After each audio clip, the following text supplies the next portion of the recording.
Hola, ¿qué tal? ¿Cómo te va? Buen día, buenas tardes, buenas noches, cualquier hora que sea que estés viendo o escuchando este programa. Como cada semana, esto es La Rosca y como siempre grabamos aquí en nuestra casa en 802 Cocina a la Brasa, en la esquina de Balcarce y Alsina. Y hoy, como siempre, reivindicamos la política, reivindicamos la rosca de la política y por eso acá venimos a hablar de política. En medio de la crisis, recién hablábamos con Matías Posadas, nuestro invitado, de que la crisis en Argentina parece ser más política que otra cosa. Bueno, vamos a ver a dónde llegamos y por qué la crisis... o por qué hay una crisis política en nuestro país. Matías, muchísimas gracias por haber venido, bienvenido. ¿Qué tal, Diego? Muchas gracias por la invitación. No, por favor. Venías con abstinencia hace rato que no... Hace mucho que no hablaba con los medios. Pero tenemos media hora, así que abstinencia controlada. Sí, exactamente, tampoco es tanto, sí, exactamente. Está fuera de la gestión pública, pero no fuera de la política. La gente de la política no se retira así nomás. No, seguro. Pero el estar afuera un poquito te permite analizar un poquitito más qué es lo que está pasando. Y decíamos justo antes de empezar la entrevista que a nivel nacional, por ejemplo, o a nivel provincial, uno ve números y la gestión no parece estar tan mal como parece estar o en los medios, o en la política, o en la economía. ¿Qué ves que está pasando en Argentina? No, hay una crisis económica, pero que se profundiza porque hay también una crisis política. La interna en el gobierno nacional, esta situación que se vive con dos sectores que está partido prácticamente ya la relación en el frente de todos, no ayuda a que la economía mejore.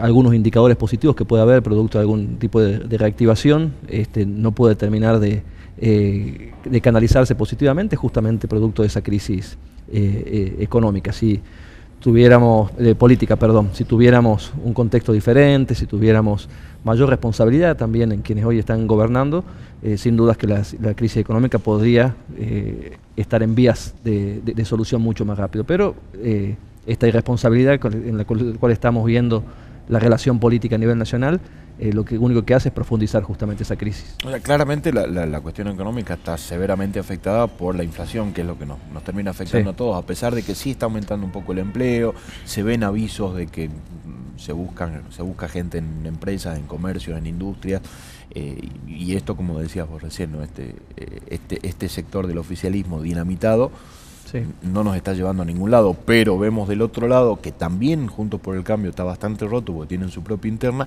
y lo que proponen es lo que casi nos llevó a la situación económica en la que estamos hoy. No, bueno, ¿Cuál es la alternativa, digo? ¿No? Está difícil poder vislumbrar algo. No, a ver, yo creo que propuestas concretas las vamos a tener el año que viene. En Juntos por el Cambio sé que están trabajando los equipos técnicos, es una coalición amplia en donde justamente a partir de la experiencia de la gestión económica del 2015 al 2019, de también una mirada de ampliar con distintos sectores y no quedar en un núcleo duro de Juntos por el Cambio, sino justamente poder enriquecer esa propuesta, se está trabajando con equipos técnicos para poder hacer algo superador.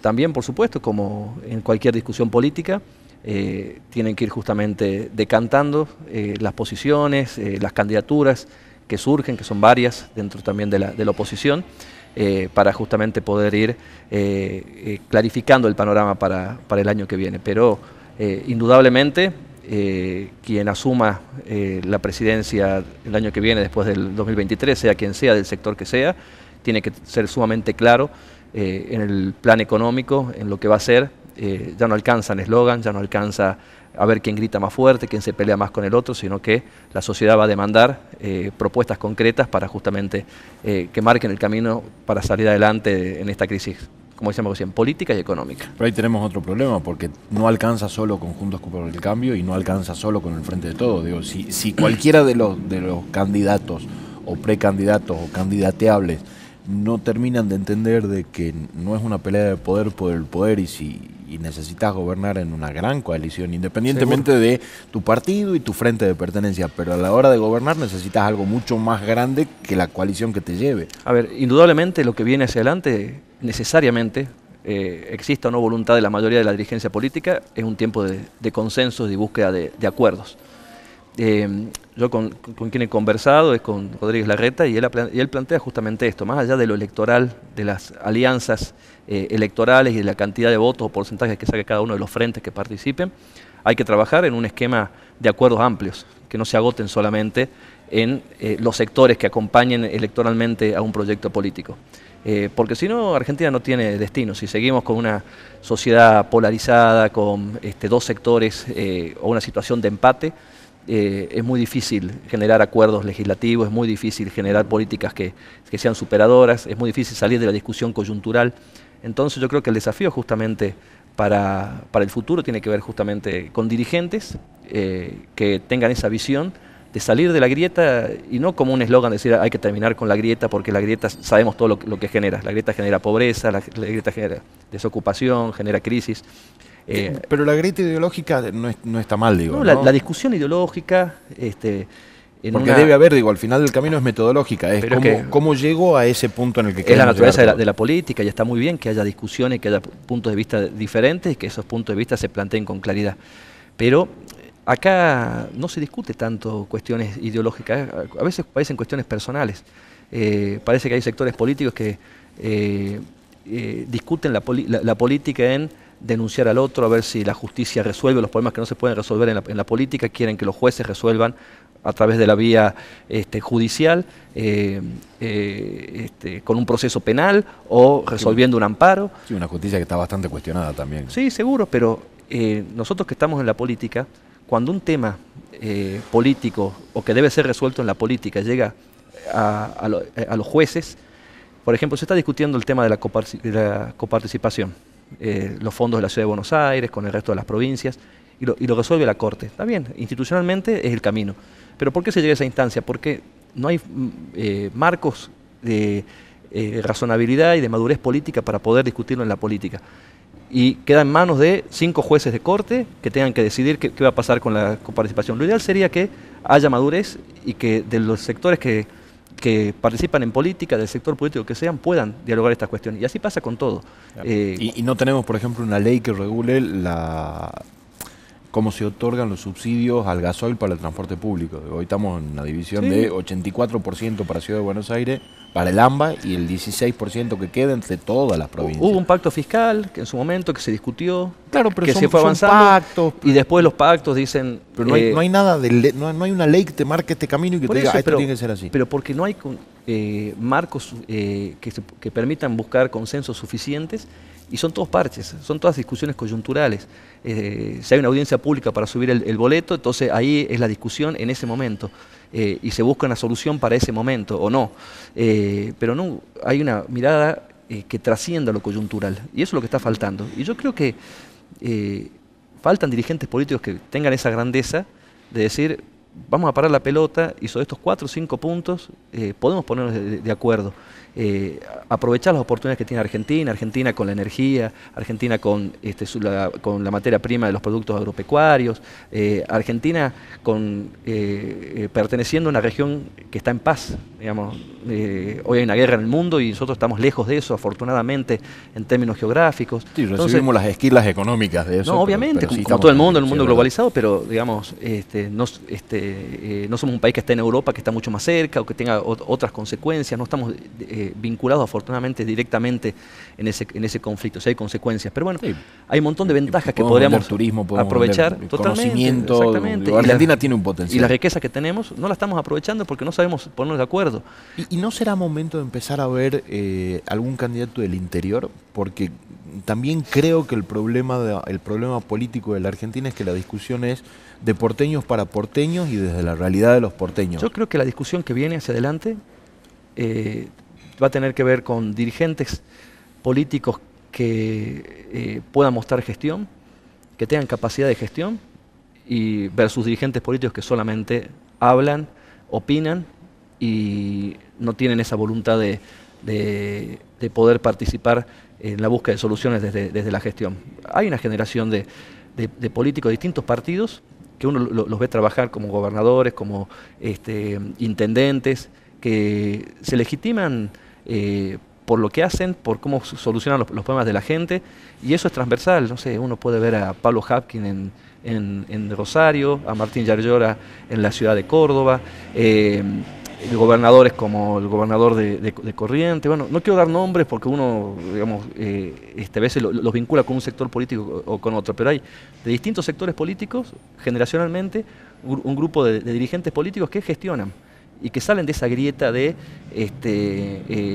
política nacional muchas veces, que es muy difícil encontrar acuerdos cuando los dirigentes se enamoran de esa grieta y creen que se legitiman ante la gente, viendo quién es más duro, quién acusa más al otro, quién grita más. Y eso, la verdad, nos está destrozando como sociedad. Y yo espero que la sociedad también pueda ordenarse. Los políticos no se ordenan entendiendo que la política tiene que ser un ámbito de búsqueda de consenso, de búsqueda de soluciones, que sea la sociedad la que empiece justamente a valorar a los dirigentes políticos que gritan menos y que solucionan más las cosas de la gente. Hay que pedirle responsabilidad también a la oposición, ¿no? Estamos en un año en el que el gobierno está gobernando sin presupuesto porque a la oposición no se le dio la gana y también porque tratarlo. En el debate del presupuesto hubo también desinteligencia en el oficialismo, Máximo Kirchner provocando, rompió un bloque. Rompiendo. Entonces, cuando uno habla de responsabilidad tiene que hablar en primera persona.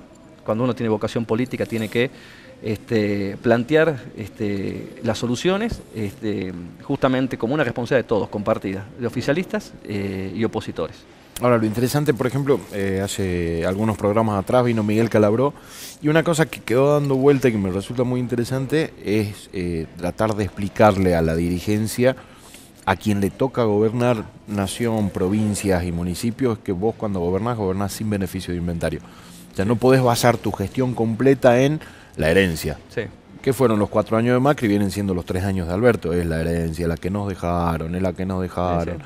Digo, sí hay responsabilidad porque claramente hay una situación económica que recibió Macri, que no era la ideal, y que recibió Alberto, que era un tanto peor. Pero seguir para atrás. Cuando los gobiernos se tienen que legitimar mirando el pasado, es porque no tienen nada para mostrar en el presente, y mucho menos para proyectar para el futuro. Y eso es lo que está pasando. Son muy pocos los que pueden plantear y hablarle a la gente, decir, nosotros nos legitimamos porque estamos haciendo esto, porque hicimos aquello, o porque queremos hacer aquello otro. Todos se legitiman mirando para atrás, hablando del gobierno anterior, y lo hace Juntos por el Cambio, lo hace el Frente de Todos, lo hace el gobernador que sea, lo hace el intendente que sea. Entonces hay que salir de esa lógica, y por eso yo vuelvo al concepto que hablamos al principio, que hay que tener en claro que el próximo gobierno va a necesitar acuerdos amplios, más allá de que gane con el 50%, con el 45%, con el 55% de los votos, va a necesitar después construir más acuerdos mucho más amplios que permitan justamente hacer transformaciones de fondo. Cuando hablamos del próximo gobierno, ¿estamos hablando ya de otra persona o capaz que en una de esas Alberto, no sé? Yo veo muy difícil. Alberto le emboca y decide ser candidato y le emboca de nuevo. Política es muy dinámica, pero yo veo muy difícil. Estamos a un año y chirola, ¿no? Sí, seguro, pero no, yo creo que va a haber un cambio en el signo político a nivel nacional. Me parece que me estás pintando de amarillo el país con el cambio de signo político. Un poco sí. Juntos por el Cambio ya no es solamente amarillo. Bueno, ahí entra la figura de Morales, que es muy interesante el planteo que está haciendo a nivel político, ¿no? El radicalismo se ha fortalecido, el PRO también se ha renovado. Era un partido que surgió exclusivamente con la figura de Mauricio Macri. Hoy tiene distintos actores, de María Eugenia Vidal, de Rodríguez Larreta, de Patricia Bullrich. Bueno, hay otros actores. Uno bueno, tírame. No, mentira, ya es cuestión de gusto. No, pero creo que hay una oferta importante, y sí creo que el gobierno nacional se boicotea a sí mismo. O sea, más allá de la expectativa que puede generar la oposición, el gobierno nacional, la principal traba de Alberto Fernández es Cristina. Un tipo que y el principal problema de Cristina es Alberto, porque, bueno... pero Alberto Fernández llegó al 68% de imagen positiva, sí, y hoy está en franca picada, y la oposición terminó siendo el mismo oficialismo. Sí, pues se hicieron goles en contra. Justamente cuando era momento para profundizar los acuerdos, cuando era momento para transformar justamente en búsquedas de cuestiones que sean transformadoras y salir de la coyuntura, la pandemia fue una oportunidad también para, en un momento en que estaba con mucho temor la sociedad, que no sabíamos qué iba a pasar con la cuestión sanitaria, cómo iba a evolucionar, que hubo una cuota de responsabilidad de todo el sector. Yo me acuerdo de las fotos de Larreta con Kicillof, con Alberto Fernández, con los gobernadores, todos en sintonía en los primeros 2 meses de pandemia. A nivel personal te tocó malísima, ¿no? Porque sí, vos eras el hombre de las malas noticias en esa época. Bueno, era de las noticias es la que te tocaba, digo, ¿no? Sí, y la gente también demandaba y que las tomábamos en un contexto que eran medidas que se tomaron en el mundo, no fue una cuestión, un invento de Argentina o un invento de Salta. Yo la verdad que estoy orgulloso de haber estado en ese momento y tomar decisiones sobre un contexto en donde no había un manual de decir, bueno, si haces A, va a pasar B. Claro, no existía. Si tenés una inundación, sabés más o menos por dónde ir. ¿Qué es lo que hay que hacer? Terremoto, más o menos sabés. O comparable con otras cuestiones. Esto no era comparable con nada. No teníamos antecedentes. Entonces, bueno, era más fácil o algunos creían que había que especular y esconderse, no dar la cara, y otros pensamos que era el momento justamente de los que tenemos vocación de servicio, decir, bueno, hay que arremangarse y si es difícil para el comerciante que tuvo que cerrar sus puertas, si es difícil para los trabajadores que no podían trabajar, si es difícil para las familias que no podían salir de su casa, también era difícil para los funcionarios que estábamos tomando decisiones y no éramos particularmente nosotros los que la teníamos complicada, la tuvo complicada todo el mundo. ¿Y en Salta qué está pasando? Porque da la sensación, vos decís, el gobierno nacional está complicado porque se auto boicotea, pero también tienen su interno en el frente de todo, y ahí entre toda esa ensalada algo va a salir, entre los emergentes, algo va a salir. Y en Salta da la sensación de que hay un solo oficialismo, o es solamente sensación. A mí me parece natural que que deba aparecer alguna figura que le plantee una alternativa al gobernador Gustavo Sáenz, que va en carrera de querer ser reelecto. Hay un oficialismo amplio. Siempre Gustavo Sáenz planteó una coalición de gobierno con distintos sectores. El gobierno provincial tiene actores que participan exclusivamente en la política provincial, otros que tienen una identificación con un proyecto opositor a nivel nacional, otros con un proyecto oficialista a nivel nacional. Convive esos distintos sectores. Hay que ver si eso es sostenible también en el tiempo. Es difícil mantener una coalición de gobierno tan diversa. Tan diversa, hay muchas tensiones. Si hay tensiones en coaliciones que supuestamente piensan igual o parecido, bueno, a nivel provincial que haya una coalición tan amplia es difícil de administrar. Bueno, se verá justamente en los próximos meses, de cara a la conformación de los frentes electorales, cómo termina de cuajar toda esa situación. La solución en la elección intermedia fue hacer 2 frentes para que esas tensiones en el sentido de miradas diferentes de cómo se concibe la política o el rol del Estado o lo que había que hacer hacia el futuro, se decidió hacer 2 frentes electorales dentro del oficialismo. Bueno, ahora no se puede hacer 2 frentes electorales, ahora hay que hacer uno solo porque son candidaturas uninominales como gobernador e intendentes. Claro, pero es sano que aparezca otro candidato. Es sano para la política que aparezca algún otro candidato, porque de última, si gana Sáenz se legitima, pero también se legitima una oposición que siempre es bueno. Es sano tenerla, y si pierde Sáenz es porque se legitima el otro. Yo siempre fui de la visión, yo que tengo vocación de servicio, creo que en un sistema democrático y a nivel institucional siempre es bueno que haya una oposición también ordenada. Al oficialismo también le sirve que haya una oposición ordenada, si no es muy difícil saber con qué legitimarse, con qué discutir, con quién acordar. Pero no hay un termómetro. No hay un termómetro. Cuando hay una dispersión también en la oposición, a veces compiten a ver quién es más duro, entonces es muy difícil sentarse con alguien. Pero yo creo que también acá hay una cuestión cultural como sociedad.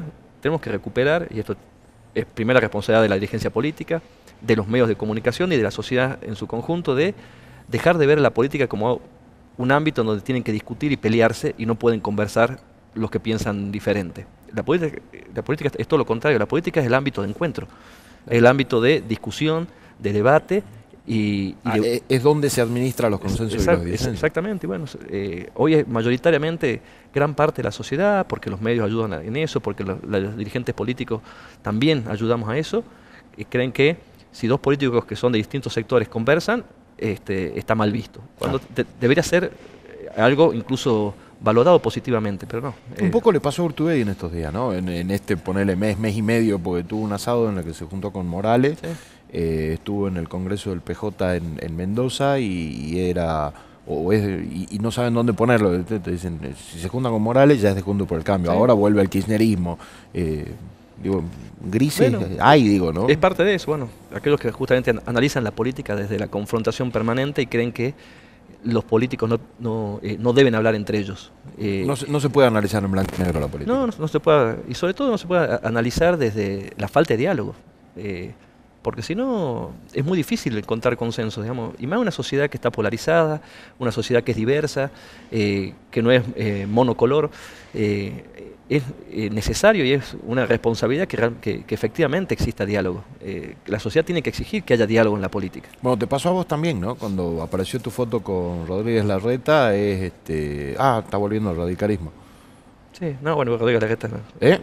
Bueno, pero dijeron más, si se va Juntos por el Cambio, vuelve al radicalismo. No, a ver. Y en el radicalismo dijeron no sé qué y así. Yo valoro de las reuniones con Horacio Rodríguez Larreta justamente esta visión. Yo creo que es un dirigente que, participando de un espacio en donde hay distintas miradas también de cómo encarar la situación, hay sectores más duros, hay sectores que justamente también plantean esto de que no hay que dialogar, de que hay que ser más duros, de que hay que confrontar. Horacio Rodríguez Larreta es un dirigente que tiene una mirada de búsqueda de diálogo, de consenso, y él cree que el mejor camino y que va a llegar a ser presidente, no porque se pelee con el dirigente que está enfrente, sino porque pueda mostrar gestión, porque pueda mostrar equipos de gobierno, porque pueda mostrar voluntad de diálogo y consenso, y creo que eso también es bueno. No puedo discutir mucho la gestión de Rodríguez Larreta, bueno, pero seguro, se nos va el programa. Sí, seguro, como todas las gestiones Digo, siempre se las puede discutir. Es que todas las gestiones se discuten, de hecho. Exactamente, pero creo que justamente la fortaleza, y si hoy Rodríguez Larreta es presidenciable, es porque es por lo que ha hecho justamente en la gestión. Es una persona que... O por cómo la vendió. Su fortaleza... No, ¿Es por lo que hizo o por cómo la vendió? Sí, o las dos cosas. Van de la mano. Uno tiene que tener una política de comunicación buena, pero cuando comunica algo que no existe, es humo y dura poco tiempo. Entonces, cuando uno comunica y la gente lo ve, es un combo que justamente sirve. Fuiste candidato con dos sistemas, o sea, no con dos sistemas, con uno solo, pero con dos formas de elegir diferentes. PASO y generales, y en la elección intermedia de la vez pasada, que se armaron las listas y va. A la hora de discutir el sistema electoral de Salta, ¿dónde te parás? ¿Paso o sin paso? A ver, después vemos si voto electrónico, papel o qué sé yo. Las internas partidarias es el modelo de elección de candidatos del siglo XX, del siglo pasado. Si algunos plantean que la solución es volver a que los candidatos los elijan en 4 paredes de los partidos, diciendo así se van a fortalecer los partidos políticos, le están errando. Y veníamos a coincidir, en algunas teníamos que coincidir. Bueno, yo creo que las PASO son buenas, las PASO tienen que seguir, pero hay que mejorarlas. Creo que lo que desvirtúa las PASO es este sistema de adhesiones, de que en un mismo frente puedan haber 5 listas de diputados, 10 listas de concejales, y no se unifiquen en unas PASO. Las PASO tienen que servir para unificar. Si uno hace un frente con distintos sectores, tienen que todos necesariamente ir a una PASO y que haya un candidato por categoría.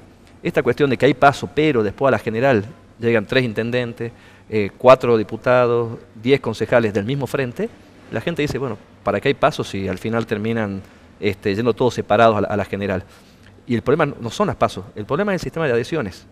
Pero muy pocos se animan a discutirlo porque también para los cargos ejecutivos, ya sea el gobernador o quienes aspiran a gobernar, los intendentes o quienes aspiran a ser intendentes, quieren tener muchos diputados, quieren tener muchos concejales que los traccionen, pensando que esto va de abajo para arriba.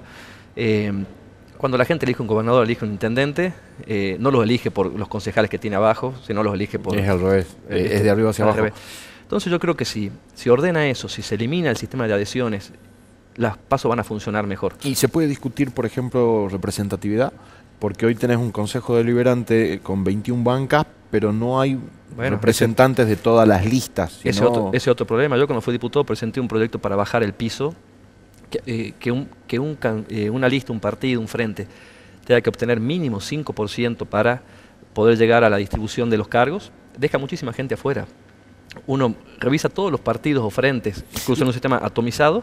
Pero el problema no es que deja gente afuera para ser concejal, deja gente afuera que eligió a esas personas. Deja ciudadanos que, claro, ahí es. Que su voto no fue considerado. Pero ciudadanos, me refiero ya al 30-40% de vecinos que votaron a distintas listas de concejales y no está representado por ninguno. Y eso también afecta la legitimidad, afecta a la legitimidad también el sistema que tenemos de diputados provinciales, que son diputados departamentales, debería ser lista única.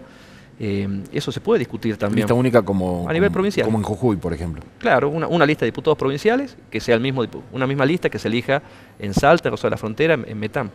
Si no, acá también se desvirtúa. Para ser diputados en Capital necesitas por lo menos 20.000 votos, 25.000 votos, y en Vaqueros capaz que con 2.000 votos ya hay un diputado. ¿Y senadores seguiría siendo departamental? Eso departamental, eso representa... ¿No discutís la unicameralidad o bicameralidad? No, sí, yo creo que hay un sistema... A mí me gusta el sistema de Córdoba, que es unicameral y que se integra con territorialidad y se integra con diputados o con el voto directo de la gente. Pero no hay cámara revisora. Pero también es cierto, yo lo planteé también en esta charla, lo planteé a nivel unicameral, y la verdad que la cultura política de Salta, la mirada mayoritaria, y sobre todo de los dirigentes del interior, y es válido, plantean que es positivo el sistema bicameral para la cultura y la tradición de Salta. Entonces, uno también puede tener una idea, pero yo entiendo que la mirada mía respecto a la unicameralidad, por lo menos a nivel de dirigencia política, es minoritaria. Pero lo interesante es que la discusión sigue siendo política y no económica.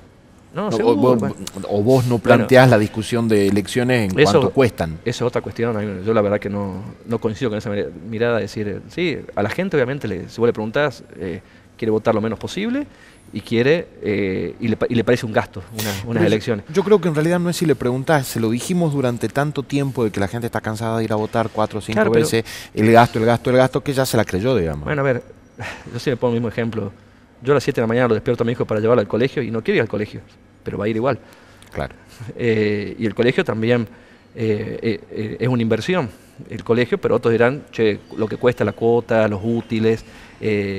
Entonces, si uno a nivel de la sociedad valora una cuestión como positiva o negativa, si alguien quiere o no hacerlo, cuando es una responsabilidad, es una herramienta de legitimación de las decisiones, porque nos quejamos mucho de que la política no funciona, pero el momento que tenemos como ciudadanos para justamente poder hacer que la política mejore, que las cosas mejoren, uno dice la política, que el precio de los remedios, que el precio del supermercado, que la vestimenta. Te influye en todo la política, ese es el tema. Es la política. Pero si la política dice que la política no funciona, le hacemos creer a la gente que no funciona. Claro, obviamente, la gente dice, si eso dicen los políticos, obviamente. Claro, y si le decimos a la gente que tiene está razón cansada de votar, se cansó de votar. Sí, digo, por ¿no? eso. Es como la política le va mandando diferentes mensajes a la sociedad. Pero eso no ayuda, y eso termina consolidando espacios donde los partidos políticos son reemplazados por los partidos políticos en el buen sentido de lugares de debate, de elaboración de proyectos, de ideas, son reemplazados por una página de internet. En donde los candidatos que se forman o los servidores públicos ya no tienen necesidad de aprender o prepararse para ocupar una responsabilidad, porque si sos conocido y tu foto tiene muchos likes en las redes sociales, es más valioso que si tenés más preparación o menos preparación para ejercer un cargo. Y eso desvirtúa. ¿Te da un poco de bronca o de frustración ver que la política llegó ahí? Sí, no, sin duda. Porque vos militás de chiquito, digo, ¿no? Sí, sin duda. A ver, yo fui candidato a intendente en el 2019 y competí contra periodistas, contra dueños de diarios. Nunca competí directamente contra otro dirigente político que se haya formado y tenga vocación de servicio exclusivamente, decir, mi vocación de trabajo es participar en el ámbito público, en una elección, sino que uno compite con una imagen, con una cara conocida porque sale en la televisión, porque sale en la radio, porque tiene un diario, y es mucho más difícil poder hacerlo de esa manera. ¿Y cómo hacemos para que se formen? Porque digo, esta gente ya entró a la política, ya son políticos, ahora tienen que formarse. ¿Se forman antes o lo formamos durante? Cuando sea una demanda de la sociedad también. Cuando la sociedad también reclame que quienes son candidatos no sean solamente conocidos, una cara que aparece en la televisión, sino que tengan contenido, que se animen a debatir, que puedan participar de debates mucho más profundos. Obviamente, en una sociedad tan dinámica, donde tenemos una sociedad con o un sistema de medios de comunicación, en donde obviamente la imagen y el conocimiento por participar en un programa de televisión, en una red social o en lo que sea, muchas veces es mucho más importante para la sociedad que un debate político, se hace mucho más difícil, pero yo siempre digo, la gente cuando se enoja con la política, busca fuera de la política. En Salta, hace 10, 15 años o un poco más, vienen permanentemente votando fuera de la política y la política no mejoró, la política empeoró. Bueno, es nuestro trabajo, digo, desde los medios, o el trabajo de la política mejorarla, ¿no? Es la que nos queda. No, sin duda, pero bueno, es también una cuestión de oferta y demanda. También se llega a esto porque desde la política tradicional muchas veces se priorizaron las disputas, muchas veces se priorizaron otras cuestiones y nada es espontáneo, nada surge porque sí. Hay responsabilidades siempre compartidas. Lo que uno aspira es que la gente vuelva a confiar en sus representantes. Para que eso pase, tiene que haber también resultados. Te agradezco por haber venido, nos quedamos ya sin tiempo. Muchas gracias a vos, Diego. Pasaba por La Rosca Matías Posadas, muchísimas gracias y nos escuchamos la próxima semana. Gracias.